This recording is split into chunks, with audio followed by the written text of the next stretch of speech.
The man in the tailored navy blazer sat quietly in first class, flipping through the pages of a well-worn hardcover, his presence understated, his demeanor calm. He kept to himself, preferring to blend into the background, not seeking attention, not inviting conversation. To most passengers, he was just another business traveler enjoying the comforts of premium seating. But when the pilot laid eyes on him, a storm began to brew, one that would, within a matter of hours, change lives, careers, and futures forever. Leon Chandler had never been a man who chased the spotlight. As the founder and chairman of Helix Aviation Group, one of the most powerful private aviation conglomerates in the world, Leon understood the value of discretion. His empire was built not just on the luxury of flight, but on the assurance of service, the promise that respect and professionalism transcended appearances. That afternoon, Leon had chosen to fly commercial. His company had entered into delicate merger talks with SkyQuest Airlines, a major player desperately seeking to modernize its aging fleet and crumbling public image. A merger with Helix Aviation would be their lifeline golden ticket into the future. And Leon, the man quietly sitting in seat 2, held the pen that could sign or shatter that dream. He wore simple but elegant clothes, a crisp white shirt, a slate gray cashmere cardigan, dark slacks, and leather loafers polished to a mirror shine. His smooth, dark skin and silver-threaded hair gave him a distinguished look, but nothing ostentatious.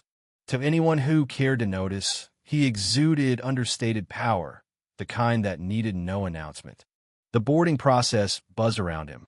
A few glances were thrown his way, curious, then dismissive. Leon didn't mind.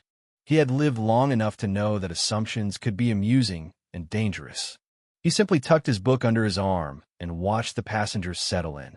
But as he glanced up briefly, he saw a figure walking down the aisle with a swagger too practiced to be genuinely a man in a crisp pilot uniform, polished to perfection.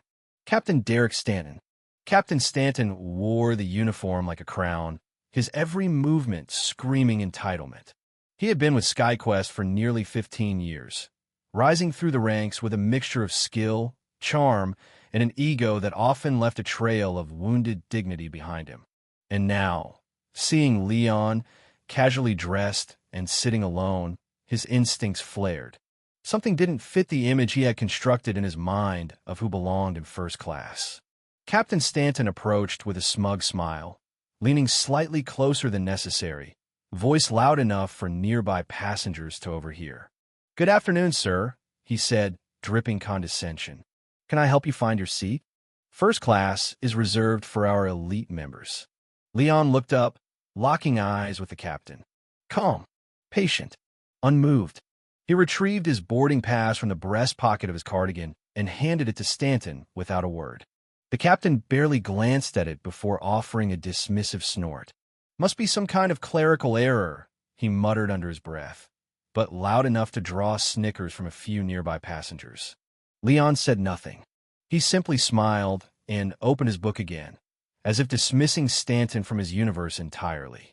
Captain Stanton lingered a moment longer, searching for some excuse to assert his authority, but finding none, he walked back toward the cockpit, muttering about standards going downhill and lowering the bar. Passengers exchanged glances. Some smirked, some shifted uncomfortably. A few looked at Leon with a mixture of pity and judgment. But Leon Chandler remained undisturbed, because he knew something Captain Stanton did not. 10 minutes later, as boarding concluded and the aircraft pushed back from the gate, Leon discreetly made a phone call. His voice was low, measured, impossible for anyone around him to overhear. A few moments later, the phone returned to his pocket, and Leon resumed reading, as serene as a man sitting in his own living room. Up in the cockpit, Captain Stanton prepared for takeoff, feeling pleased with himself. In his mind, he had protected the sanctity of his first-class cabin from someone he deemed unworthy. He wore his arrogance like armor. But 15 minutes into the taxi, just before they reached the runway, the intercom crackled. "Ladies and gentlemen," the co-pilot announced stiffly, "we have been instructed to return to the gate due to an urgent technical issue. We apologize for the inconvenience."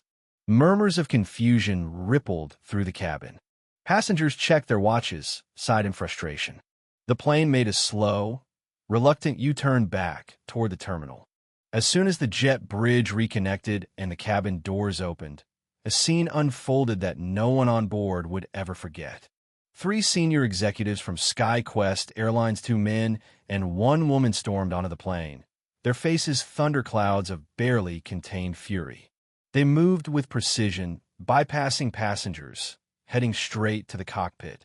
Captain Derek Stanton barked the lead executive, a sharp-featured man named Victor Langston. "You are hereby relieved of duty. Gather your things immediately and disembark." The cabin fell into a stunned silence. The words echoed down the aisles like a gunshot. Stanton stumbled out of the cockpit, his confident swagger gone, replaced by wide-eyed confusion. "There must be some mistake," he stammered.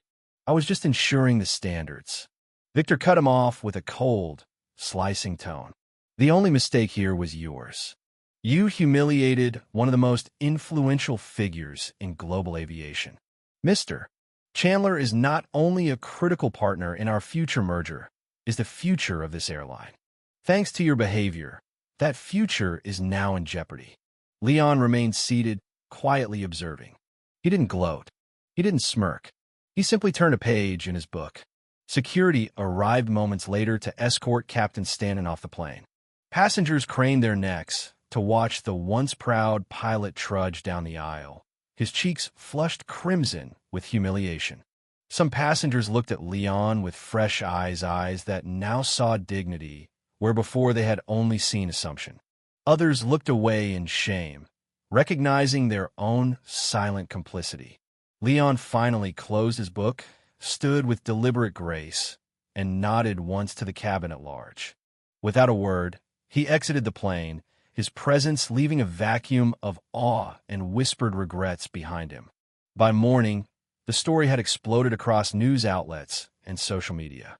SkyQuest pilot relieved after humiliating key aviation partner, the headline screamed. Commentators dissected the incident, exposing layers of prejudice, privilege, and the hidden consequences of unchecked arrogance. Captain Stanton's career was obliterated. He found himself blacklisted not only from SkyQuest, but from every major airline in the country. His licenses were suspended pending review. His reputation was shredded beyond repair. But Leon Chandler did not seek revenge. Instead, he issued a single, powerful public statement.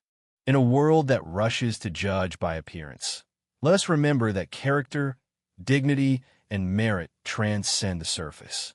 We are more than our skin, our clothes, or our seat assignments. We are our actions, our choices, our humanity. He went further, announcing a $25 million endowment to establish scholarships for minority students pursuing careers in aviation pilots, engineers, executives alike.